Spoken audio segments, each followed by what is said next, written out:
पुण्यात्माओं, सत्संग के अंदर प्रत्येक पहलू पर ज्ञान दिया जाता है।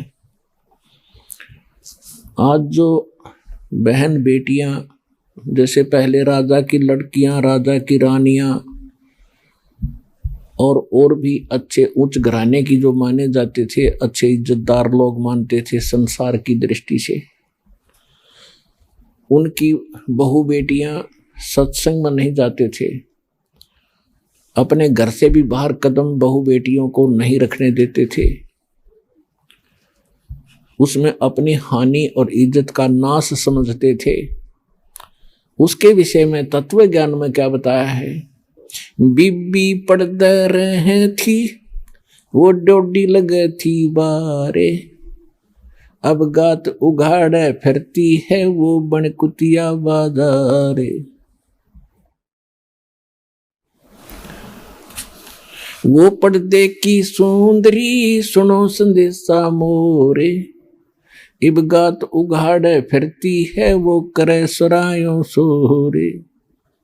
नक बेसर नक पे बनी व पैर थी हार हमेल, सुंदरी से कुतिया बनी अब सुन साहेब के खेल।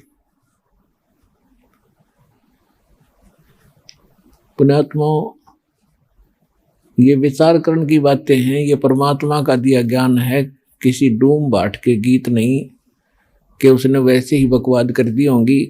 ये 100% सत्य है। हमें ज्ञान नहीं था, इसलिए हम इनसे दूर होकर अपना जीवन नाश कर ही रहे थे। अब हमें सतर्कता की घनी आवश्यकता है।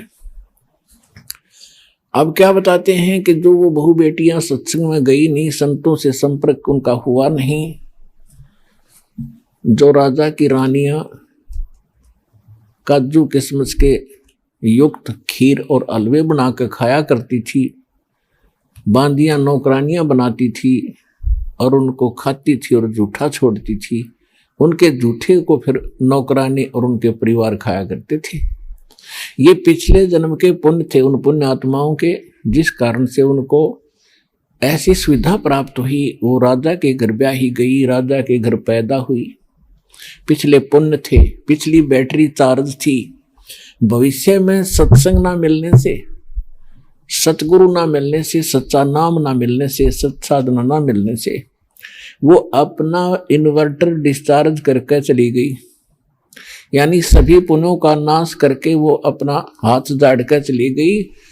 उस समय तो उसकी इज्जत थी कि घर से बाहर ना निकल जा, और पर्दों में रखा करते थे एडी से लेकर चोटी तक, कहीं हमारी बहन बहू बेटियों का हाथ भी किसी को दिखाई ना दे जा, इसमें इज्जत मानते थे। परमात्मा कहते हैं वो तो बात आपकी ठीक है, लेकिन भक्ति नहीं करी, आगे क्या बना उस इज्जत के साथ? वह कुतिया बनकर और पूछड़ ठाए घूम रही है उस गली के अंदर। अब कहाँ गई वो इज्जत? तो पुण्यात्माओं, हम जितना भी काल ने हमें यहाँ शिक्षा दी है वो केवल नाश करने की दी थी, जीवन नष्ट करने की दे रखी थी। अब परमात्मा की इस ज्ञान की रोशनी से हमें पता हुआ लगा कि अब मनुष्य जीवन प्राप्त करके प्राणी और अपनी अकड़ में, इस मान बढ़ाई में और लोक लाज में जीवन नाश कर देता है, उसके आगे उसके साथ बहुत बुरी बनती है। अब क्या बताते हैं? वह बीबी पड़दा रहे थी और डोडी लगे थी बाहर, आगे सामने कई पहरेदार खड़े रहा करते थे, कोई व्यक्ति वहां तक पहुंच ना जा। अब कहते हैं गात उगाड़े फिरती है वह बनकुतिया बाजार, वो पर्दे की सुंदरी सुनो संदेशा मोर, अब गात उगाड़े फिरती है वह करे सराय शोर। कुतिया बनकर धर्मशाला के सामने बैठी है।